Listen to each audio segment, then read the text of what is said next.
जरा सोचो, पिछले कई सालों से जिस दिन आपके अकाउंट में आपकी सैलरी क्रेडिट होती है उस दिन वो क्रेडिट ना हो तो खास तौर पे तब जबकि आप एक गवर्नमेंट एम्प्लॉय हो और सरकार की तरफ से इसकी कोई नोटिफिकेशन भी जारी ना हो, आप पर क्या बीतेगी।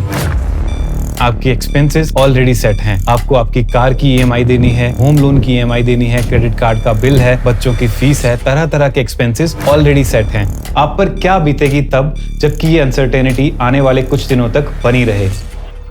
ठीक ऐसा ही हुआ हिमाचल प्रदेश के लाखों गवर्नमेंट एम्प्लॉयज के साथ। 1 सितंबर 2024 को एक ऐसा इंसिडेंट हुआ जो हिमाचल प्रदेश की फाइनेंशियल हिस्ट्री में आज तक नहीं हुआ था। हिमाचल प्रदेश के लगभग 2 लाख गवर्नमेंट एम्प्लॉयज अपनी सैलरी का इंतजार करते रहे, लेकिन उनके अकाउंट में उनकी सैलरी क्रेडिट नहीं हुई। पेंशनर्स के लिए तो ये इंतजार और भी लंबा था, लगभग 10 दिन का। सैलरीज जो हर महीने की 1 तारीख को क्रेडिट हो जाती थी, इस बार 5 तारीख को आई और पेंशन्स 10 दिन के बाद आई। हिमाचल प्रदेश के सीएम सुखविंदर सिंह सुक्खू ने जब नई सैलरी डेट की अनाउंसमेंट करी तो एक बात सबके सामने आई कि हिमाचल प्रदेश फाइनेंशियल क्राइसिस से गुजर रहा है। हिमाचल प्रदेश सरकार को 7.5% के इंटरेस्ट रेट पर लोन लेना पड़ रहा था एम्प्लॉयज की सैलरी देने के लिए, वो भी कुछ दिनों के लिए, सिर्फ इसलिए कि सेंट्रल गवर्नमेंट से ग्रांट्स आने का इंतजार था। हिमाचल प्रदेश के सीएम सुखविंदर सिंह सुक्खू ने कहा, 2000 करोड़ रुपया हर महीने हम कर्मचारियों के और अधिकारियों की सैलरी और पेंशन के लिए खर्च करते हैं। सैलरी और पेंशन को देने के लिए हम बाजार से 7.5% पर ऋण उठाते हैं और जो हमें केंद्र सरकार से 6 तारीख को हमारे को आरटीजी आती है और 10 तारीख को शेयर इन सेंट्रल टैक्सेस आता है, तो 5 दिन का जो इंटरेस्ट हमें लोन के रूप में हम सैलरी और पेंशन देने के लिए करते हैं वो बनता है 3 करोड़ रुपए। अगर एक महीने में हम 3 करोड़ रुपया सरकारी कर्मचारी और पेंशनों के देने के लिए लोन उठाकर देते हैं तो उस व्यवस्था को सुचारू करने के लिए ये फिस्कल डिसिप्लिन की बहुत जरूरत थी। हिमाचल प्रदेश गवर्नमेंट को न सिर्फ एम्प्लॉयज की सैलरी और पेंशन देने में समस्या आ रही है बल्कि एम्प्लॉयज का प्रोटेस्ट भी ऑनगोइंग है, क्योंकि उनके पे रिवीजन और डीए की 3 इंस्टॉलमेंट्स भी सरकार की तरफ से पेंडिंग है। हम तो कुछ नहीं मांग रहे, हम तो उनसे अपना हक मांग रहे हैं कि हमारे को डीए दे दो। 1/1/2022 से 3 किस्तें हैं, हमने तो कहा मत दो 3, 1 किस्त तो दे दो। पे स्केल एरियर 2016 का एरियर है, आज 24 हो गया, नेक्स्ट 2026 का पे स्केल आने वाला है। तो लेकिन अभी एरिया के नाम पे पिछली सरकार ने 50,000 दिया है, इस सरकार ने अभी तक फुटी कौड़ी नहीं दी है। मेरे हाथ में हिमाचल प्रदेश के पहले बजट की कॉपी है 1971-72।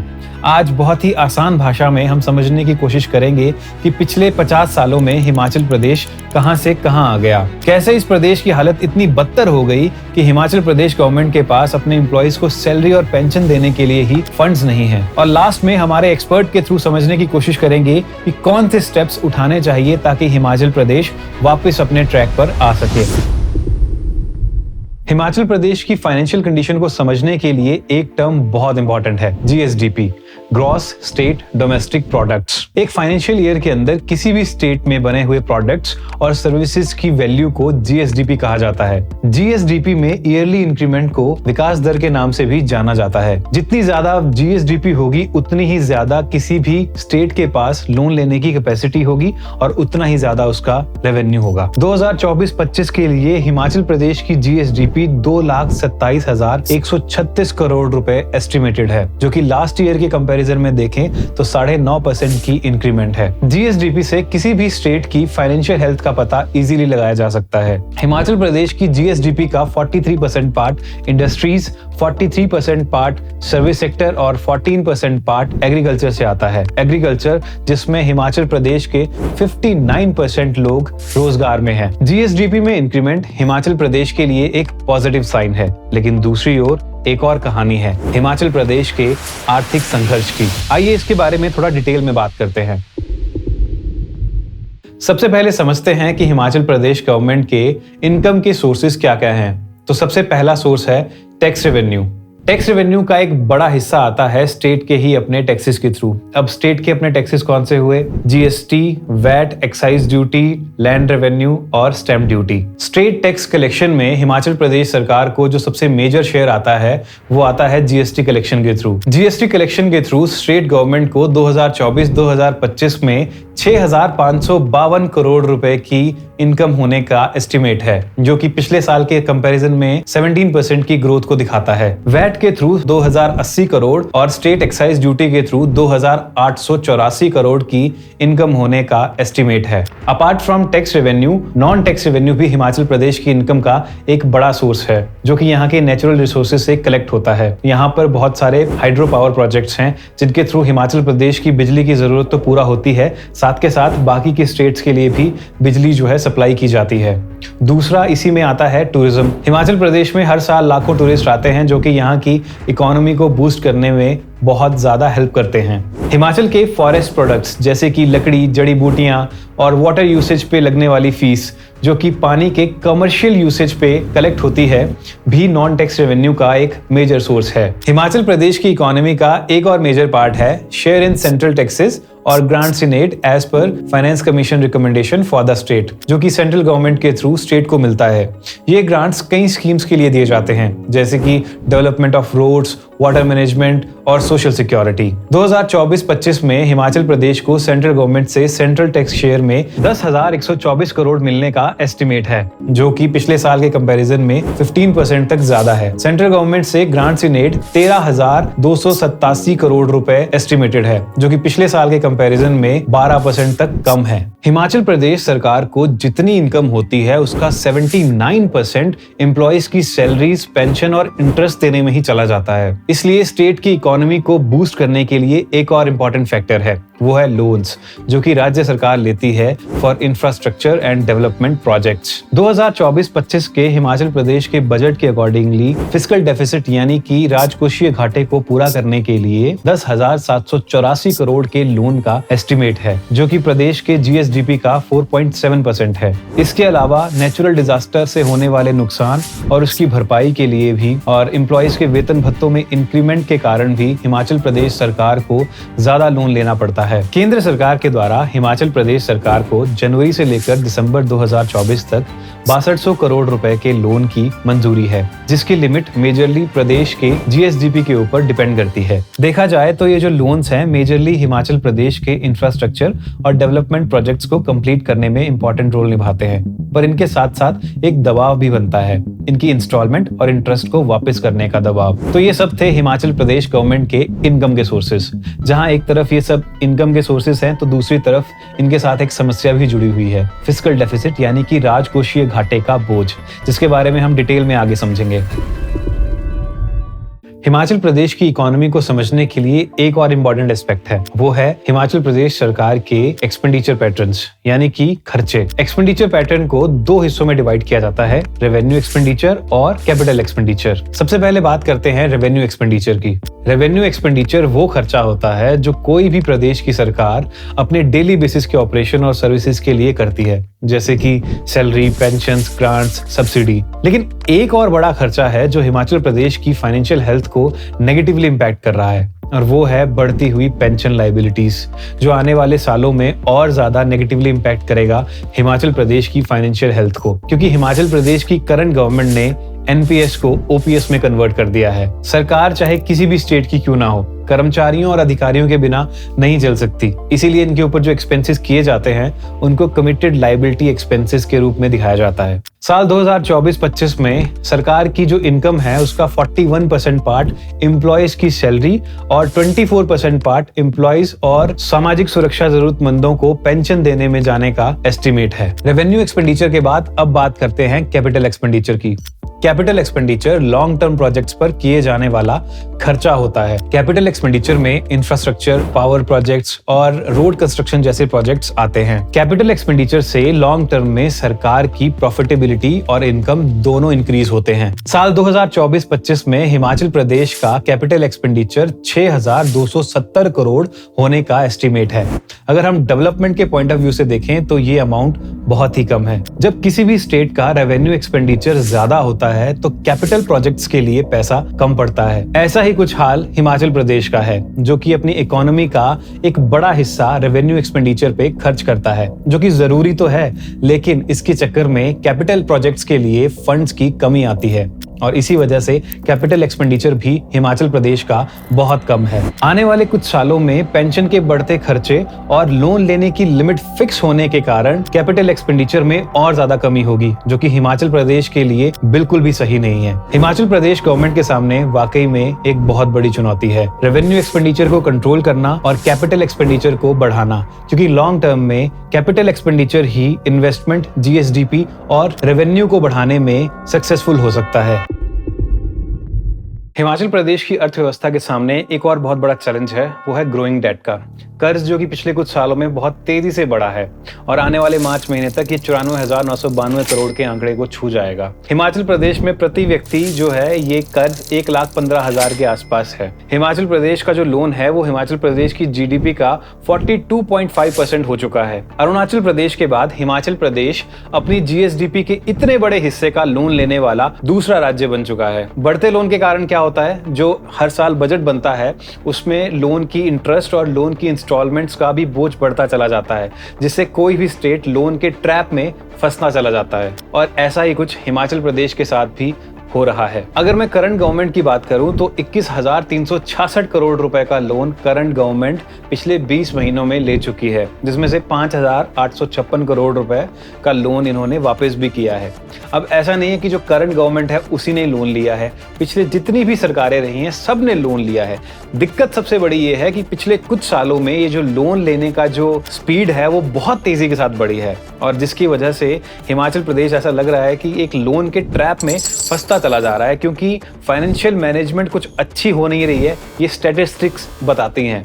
अच्छा, दूसरी तरफ क्या हुआ है कि जो सेंट्रल गवर्नमेंट है और जो हिमाचल प्रदेश की सरकार है ये दोनों भी आमने सामने हो रखी हैं। हिमाचल प्रदेश के मुख्यमंत्री कहते हैं कि पीडीएनए यानी पोस्ट डिजास्टर नीड असेसमेंट का 9,042 करोड़ रुपए सेंट्रल गवर्नमेंट नहीं दे रही है और दूसरी तरफ एनपीएस कंट्रीब्यूशन का 9200 करोड़ रुपए भी पेंडिंग है। अपनी इकोनॉमी को ग्रो करने के लिए हर राज्य की सरकार लोन लेती है और इसमें कोई नई बात नहीं है, लेकिन हर सरकार की एक जिम्मेदारी बनती है कि फाइनेंशियल मिसमैनेजमेंट ना हो। अब इसके बाद बात करते हैं 1971 के बजट के बारे में।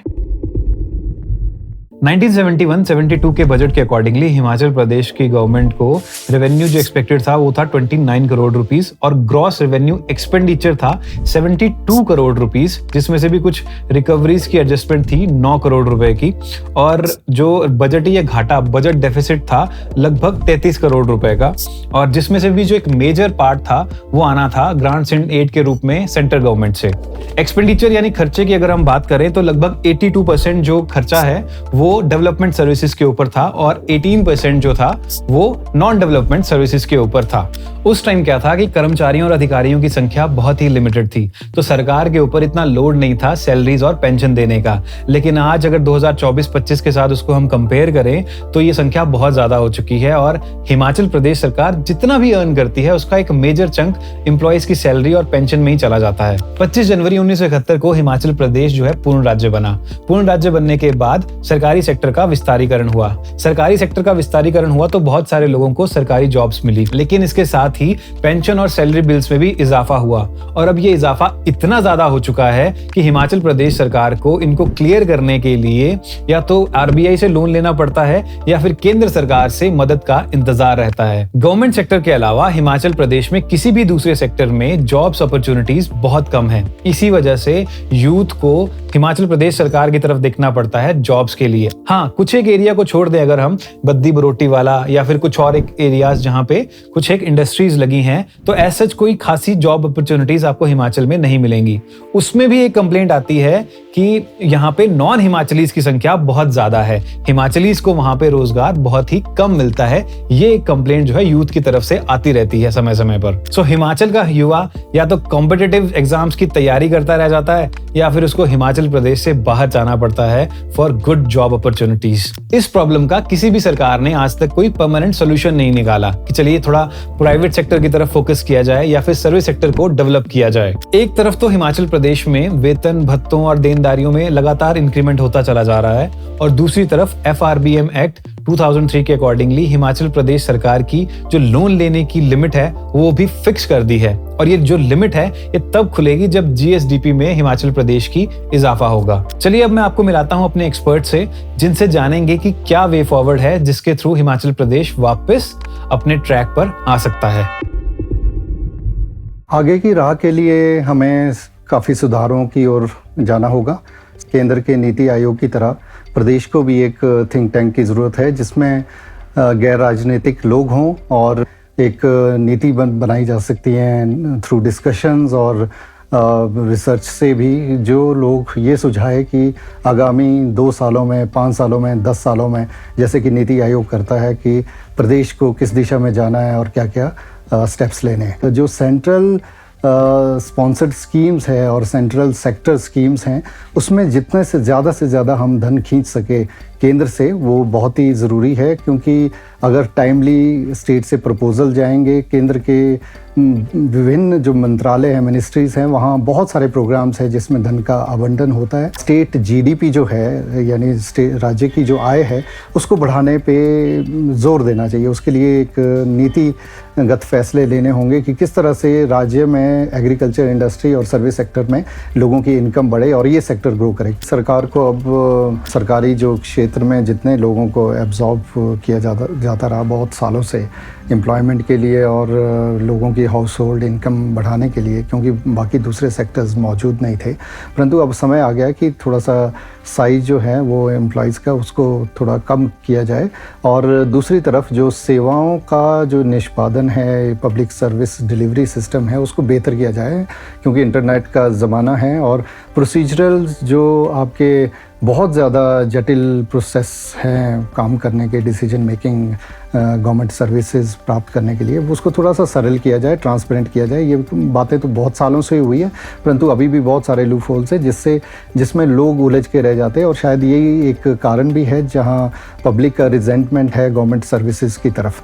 तो ये सैलरीज और पेंशन के लिए भी दिक्कत खड़ी कर रहा है और दूसरी तरफ जो आपका कैपिटल एक्सपेंडिचर है उसके लिए पैसा कम बच पाता है। एग्रो इंडस्ट्री जो है, हमारे छोटे छोटे हमारे जो फल है या सब्जियां हैं उस पे आधारित हमारे कुछ लघु उद्योग लग सकते हैं। और सरकारी क्षेत्र में अगर पैसे की कमी है तो एक PPP मॉडल जो है देश में विभिन्न सेक्टर्स में यूज़ हुआ है, जहां पैसा निजी क्षेत्र लगाता है और जिम्मेवारी जो है वो सरकार की होती है। सरकार उसमें अपने मानकों पे फैसिलिटेट करती है प्राइवेट एंटरप्रेन्योर्स को, इन्वेस्टर्स को।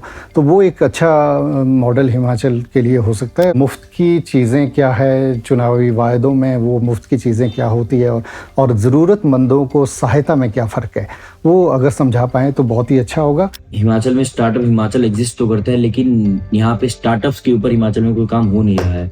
और दूसरी सबसे बड़ी दिक्कत ये है कि हिमाचल के ही जनता को ये पता नहीं है कि स्टार्टअप्स और फैक्ट्रीज में कितना बड़ा फर्क है। हम स्टार्टअप्स को फैक्ट्री से कंपेयर करने लग जाते हैं और ये बोलने लग जाते हैं कि अगर स्टार्टअप आएंगे तो हमारे हिमाचल में इंडस्ट्रीज, हमारे हिमाचल का एनवायरनमेंट खराब होगा, हमारे पहाड़ों में खतरा है। ऐसा बिल्कुल भी नहीं है। IT कंपनीज हिमाचल में लग सकती हैं, टेक स्टार्टअप हिमाचल में बन सकते हैं, बहुत सारे अपॉर्चुनिटीज हिमाचल में क्रिएट हो सकती हैं। मैं खुद स्टार्टअप करता हूँ और रिसेंटली हम शार्क टैंक पे आए थे। शार्क टैंक आने के बाद हमें फंडिंग मिली। वो फंडिंग कहाँ पे आई? हमारे अकाउंट में आई। हमारा अकाउंट कहाँ पे है? हिमाचल में। हमारी कंपनी कहाँ पे रजिस्टर्ड है? हिमाचल में रजिस्टर्ड है। जब हमारी कंपनी ग्रो करेगी तो वो किसको बूस्ट करेगी? वो हमारे हिमाचल की इकोनॉमी में हेल्प करेगी। अब एक स्टार्टअप से कुछ नहीं होगा, हमें बहुत सारे स्टार्टअप्स की जरूरत है। हमारे बगल वाली स्टेट पंजाब में इतने स्टार्टअप्स हैं, विद इन 3 ईयर्स 4 साल में उन्होंने इतने स्टार्टअप्स बना दिए हैं कि आज वो स्टार्टअप्स के ऊपर बहुत जोर से काम चल रहा है। लेकिन हमारे हिमाचल में पिछली जितनी भी गवर्नमेंट्स आई, अभी भी कोई गवर्नमेंट है, तो स्टार्टअप्स के ऊपर काम ही नहीं चल रहा है। कोई स्टार्टअप्स की बात ही नहीं करना चाहता है। मैं चाहता हूं कि हम स्कूल्स के ऊपर फोकस करें, हम कॉलेज के ऊपर फोकस करें, हम वहां पे जाके स्टार्टअप्स की बात करें, अवेयरनेस फैलाएं स्टार्टअप्स के बारे में। और हिमाचल को भी फिर स्टार्टअप में आगे आने से कोई नहीं रोक सकता। अभी जो क्राइसिस से हम गुजर रहे हैं, उस क्राइसिस में स्टार्टअप्स बहुत बड़ी मदद लेके आ सकते हैं। एक्सपर्ट्स को तो आपने सुन लिया, अब दो बातें मेरी भी सुनते जाइए। दो बहुत इंपॉर्टेंट चीजें हैं जिनके बारे में मैं खुद डिस्कस करना चाहता हूँ। पहला है फ्रीबीज, यानी कि मुफ्त की रिवड़ियाँ, जो कि आज की डेट में लिटरली हर एक गवर्नमेंट बांट रही है।